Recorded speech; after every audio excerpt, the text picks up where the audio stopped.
ललित कुमार, सोनिका, हर्षिता, वीर, भुविक एवं समस्त बाकलीवाल परिवार, मारुति वाले, दीमापुर, नागालैंड। अनिल कुमार, सविता, अमन, आयुषी, खुशी ठोलिया, इम्फाल। महेंद्र, मीना, कशवी, विधान सेठी, दीमापुर। सुमित, बीना, शब्द एवं रावी बगड़ा, विजयनगर।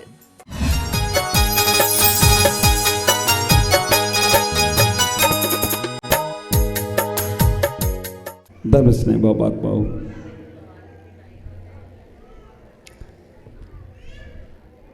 मीत मेरे दो विदा में जा रहा हूँ, प्रेम के दो शब्द बोले जा रहा हूँ। मीत मेरे दो विदा मैं जा रहा हूँ, प्रेम के दो शब्द बोले जा रहा हूँ। धर्म से बात पाओ। आपके बीच रहा, अपनापन मिला, आत्मीयता मिली, इतना गहरा संबंध सा बना कि ऐसा लगता है कि आपके बीच रहकर खूब स्वाध्याय करूं, खूब ज्ञानदान करूं, खूब सादा सा प्रवचन करूं और खूब साधना करूं। मैं भी उस मोक्ष मार्ग पर आगे बढ़ूं और आप सबको भी उस मोक्ष मार्ग पर आगे बढ़ाता चला जाऊं, यही भावना हमेशा रहती है। लेकिन साधु ठहर नहीं सकते, यही साधु का जीवन है। साधु का जीवन वास्तव में बंजारों के जीवन जैसा जीवन है। बंजारे कहीं जाते हैं, कुछ समय तक वहाँ रहते हैं, फिर थोड़ा सा अपना आगे चले जाते हैं। लेकिन विचार करना, इन बच्चों को कोई संभाल ले। आप लोगों का जो इतना प्रेम, जो इतनी आत्मीयता और जो इतने भाव परिणाम, मतलब कुछ भी मैं कह देता हूँ, आप उसे नकारते नहीं। आपकी श्रद्धाएं, आपकी आस्थाएं, मजबूरियाँ कुछ होती हैं, सामाजिक व्यवस्थाएं कुछ होती हैं, वहाँ पर कोई भी दिक्कत हो तो बात अलग है, बाकी की आप सब चीज़ें स्वीकार करते हो। मैं तो इतना ही कहूँगा, ऐसा ही प्रेम हमेशा बना के रखना। मुझे मालूम है मेरे जाने के बाद आप लोगों को ऐसा महसूस होगा कि सब खल चला गया। जैसी स्थिति मेरी हुई थी ना, मेरे गुरुदेव के पास से निकलने के समय 2002 में, जब आचार्य भगवान ने अचानक कह दिया कि बेटा तुम्हें जाना है पुष्करी, तब मुझे केवल इतना ही लगता था कि अब मेरा शरीर रह गया, मेरी आत्मा चली गई, कुछ भी नहीं बचा। मैं किससे अपने मन की बात कहूँगा, किससे हम अपने पास बैठकर किससे क्या बात कर सकूँगा। अभी तो अच्छी बात होती थी, खराब बात होती थी, कोई भी बात होती थी गुरु के साथ कह लेता था, होगा। लेकिन मैं आप सबसे कहूँगा जाते जाते कि आप सब लोग अपने मन में अच्छे परिणाम रखना, अच्छे भाव रखना। इतना ही विचार करना। आज सुबह हमने 3 बातें कही थी।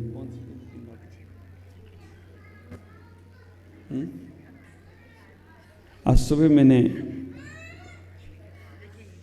3 बातें कही थी।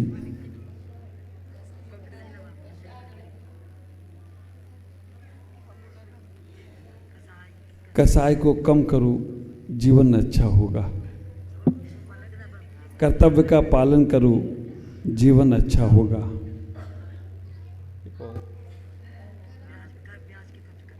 ख्याल करो, कर्म करते रहो, जीवन अच्छा होगा।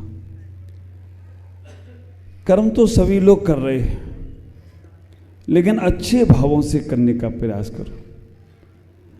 एक बात का आप ख्याल रखना, दुनिया में सब लोग पक्षपात कर सकते हैं, दुनिया में सब लोग ऊंच नीच कर सकते हैं, सब लोग दुनिया में अपना और पराया कर सकते हैं, लेकिन संत ही एक ऐसे होते हैं जो कभी पक्षपात नहीं करते हैं। संत ही एक ऐसे होते हैं जो कभी अपना और पराया नहीं करते हैं। संत ही एक ऐसे होते हैं जो सबके कल्याण की भावना भाते हैं।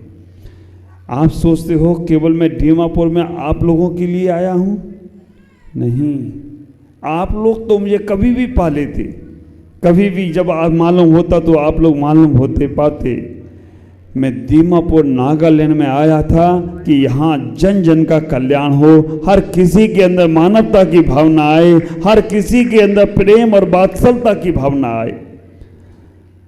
जितने अंशों में मुझे मौका मिला मैंने प्रयास किया है। सफलता जब होगी तब होगी। आज इतना ही कहूँगा। एक पिता तीर्थ यात्रा को जाने लगा, उसने अपनी 4 बहुओं को बुलाया। 4 बहुओं को बुलाकर कहा कि मैं जा रहा हूँ तीर्थ यात्रा पर, पता नहीं कब लौट के आऊँगा, लेकिन कुछ धान के दाने, कुछ सरसों के दाने आपको दे के जाऊँगा। कुछ धान के दाने मैं तुम्हें दे जा रहा हूँ। 4 बहुओं को बुलाया और धान के दाने दिए। 4 बहुओं को धान के दाने दिए और कहा मैं लौट के आऊं तो ये धान के दाने मुझे वापस कर देना। आप विचार करना। बड़ी बहू ने वो धान के दाने लिए और कहा कि दिया भी तो क्या दिया, पिताजी जा रहे थे तो तिजोरी की चाबी दे के जाते, जा रहे थे तो कुछ माल वाल दे के जाते, दिए तो धान के टुकड़े। उनने उस धान के टुकड़ों को फेंक दिया। दूसरी बहू ने कहा कि पिताजी ने दिया है तो जरूर इसमें कुछ रहस्य होगा। दूसरी बहू ने उन दानों को लिया, सोने की चांदी की डब्बी में पैक करके रख दिया। तीसरी बहू ने कहा ये दाने दिए हैं तो जरूर कुछ इसमें आश्चर्य तो होगा, क्योंकि बड़े लोग हर कोई चीज़ देते नहीं और देते हैं तो बहुत महत्वपूर्ण होती है। उसने उन दानों को खा पी कर बराबर कर लिया। चौथे नंबर की बहू बहुत समझदार थी। चौथे नंबर की बहू ने कहा कि पिताजी ने दिया है और तीर्थ यात्रा पर जा रहे हैं तब दिया है, जरूर इसमें कुछ रहस्य होगा। दिया है ये महत्वपूर्ण नहीं है, पिताजी ने कहा जब लौट के आऊंगा तब मुझे वापस कर देना, इसमें रहस्य छिपा है। आप विचार करके रखना, पिता ने दिया है तो ये महत्वपूर्ण नहीं है, दिया के बाद कहा है कि लौट के आऊंगा तो वापस कर देना, इसमें रहस्य छिपा है।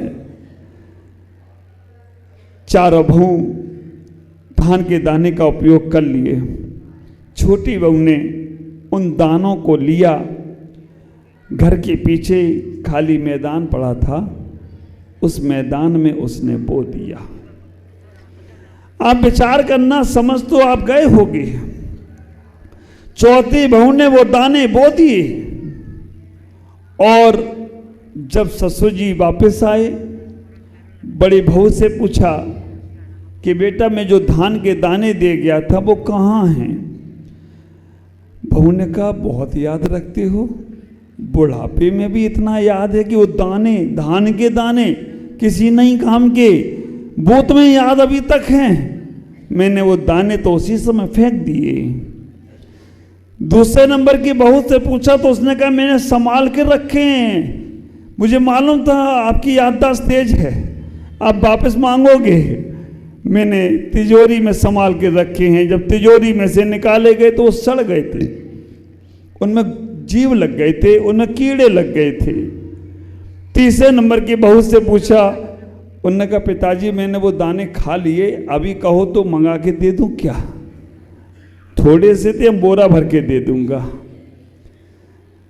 पिताजी ने कहा नहीं चाहिए। चौथी बहू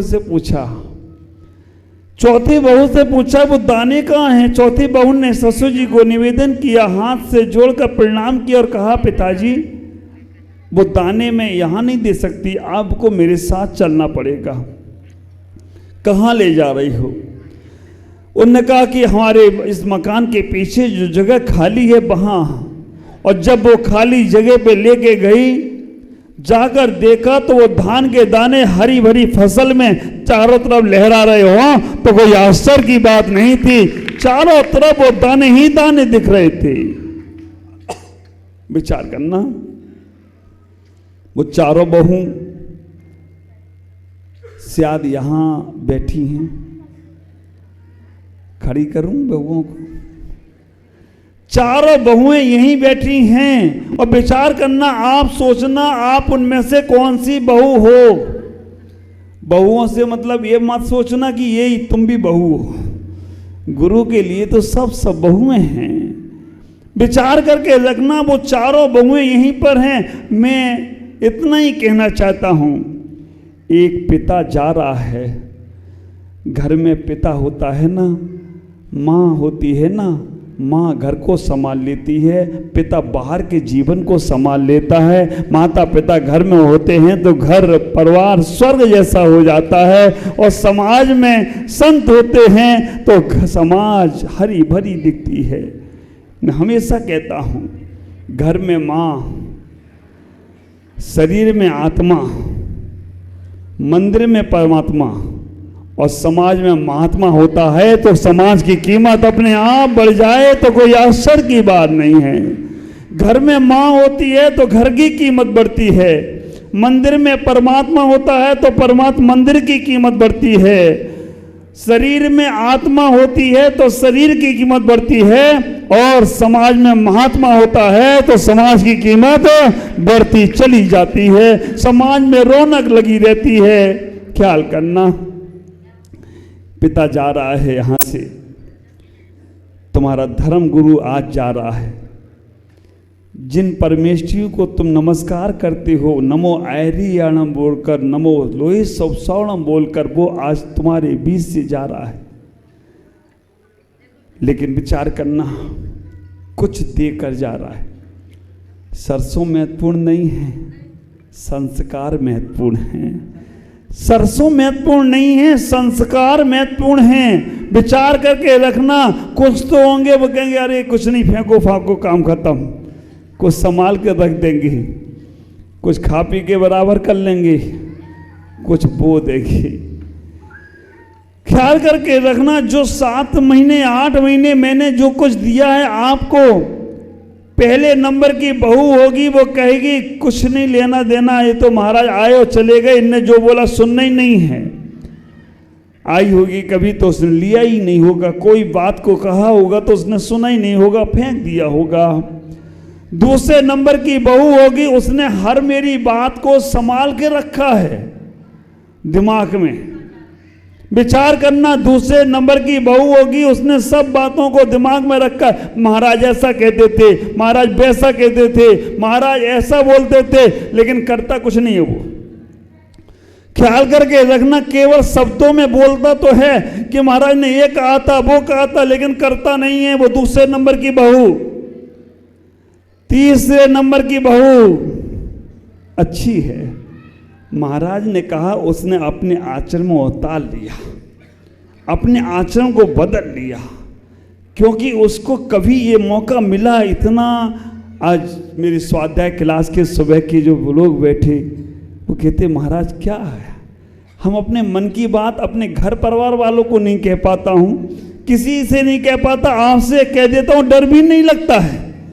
विचार करना, तीसरे नंबर की बहू वो है जिसने आचरण में उतारने का प्रयास किया है, और चौथे नंबर की बहू वो है जो हमारे दिए गए संस्कारों को अपने तक सीमित नहीं रखेगी, सबकी ओर फैलाएगी, सबको देने का प्रयास करेगी और सबको भी कल्याण से जोड़ने का प्रयास करेगी। वो चौथे नंबर की बहू होगी। सबके अंदर परमात्मा बनने की शक्ति है और कोई भी परमात्मा बन सकता है, तो हम क्यों भेदभाव करें जब भगवान ने ही भेदभाव नहीं किया। ख्याल करना, मुझे बहुत अच्छा लगता है सबसे बात करना, सबसे बोलना। बच्चे हैं कि दो लोग अपने आप को बदल सकते हैं, वो बदल कर अपने आप का कल्याण करने का प्रयास करें। 3:15 बज चुके, वो घड़ी आ गई है कि मुझे अब जाना है। बस आप सबसे इतने कहूँगा, जो प्रेम प्यार हमें दिया है, एक गुरु दक्षिणा मांग लूँ आप सबसे। कौन कौन गुरु दक्षिणा देगा? अच्छा, नारियल कौन कौन लेके आया है? नारियल ऊपर दिखाओ। कपिल भाई मौका मेरा घुमाओ, थैली में से निकाल के दिखाओ। संतोष बहन, सब लोग नारियल दिखाओ। आज गुरु दक्षिणा ले ही लेता हूँ। बहुत सुंदर, निर्मल जी भी लेकर आए एक एक नारियल। सब लोग ऊपर हाथ करो, दोनों हाथों से पकड़ो नारियल ऊपर, दोनों हाथों से नारियल। बाप रे, इतने नारियल तो तुमने चातुर्मास में नहीं चढ़ाए हमको। बोलेंगे, हे भगवान, आज हम सब आपको गुरु दक्षिणा के रूप में एक संकल्प देते हैं, एक नियम लेते हैं। हमारे देख लो, गुरु दक्षिणा पक्की दोगे ना? मैं घर छुड़वाऊं, तैयार हो ना? हाथ ऊपर रखो, घर नहीं छुड़वाऊंगा।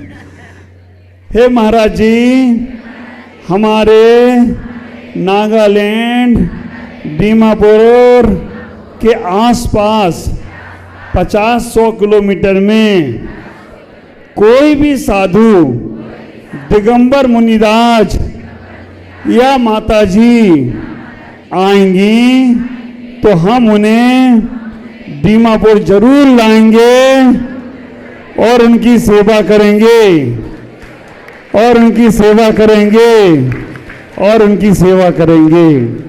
आप विचार करके रखना, हमको यहाँ लाने वाले आप सब लोग हो, ये सबको मालूम है। और हम यहाँ आए, आपने सबने हमें स्वीकार किया। बोलेंगे, हे महाराज जी, नारियल हाथ में पकड़ो। हे महाराज जी, हम आज संकल्प करते हैं, हम अपने शहर में रहेंगे, देव दर्शन करने मंदिर आने की कोशिश करेंगे। हे भगवान, अभी तक हमारे माध्यम से कोई भी गलती हुई हो तो मुझे क्षमा करना और ऐसा आशीर्वाद देना जिससे हमारे परिवार, हमारे घर में सुख शांति रहे, आपस में आत्मीयता प्यार रहे। हे भगवान, हमारे जीवन में जैन धर्म के प्रति, मानव धर्म के प्रति, अहिंसा धर्म के प्रति श्रद्धाएं बनी रहें, आस्थाएं बनी रहें। कभी भी मन में देव शास्त्र गुरु के प्रति कोई गलत विचार ना आए। हे भगवान, आशीर्वाद देना जिससे हम अपने जीवन में संयम पथ अपनाकर, समाधि की भावना भाकर सिद्धत को प्राप्त करें। हे भगवान, मैं आपके चरणों में नमोस्तु करता हूँ, नमोस्तु करता हूँ। मन वचन काय से क्षमा मांगता हूँ। मेरा सबको बहुत बहुत मंगल में आशीष है। आप सबका जीवन मंगल में हो।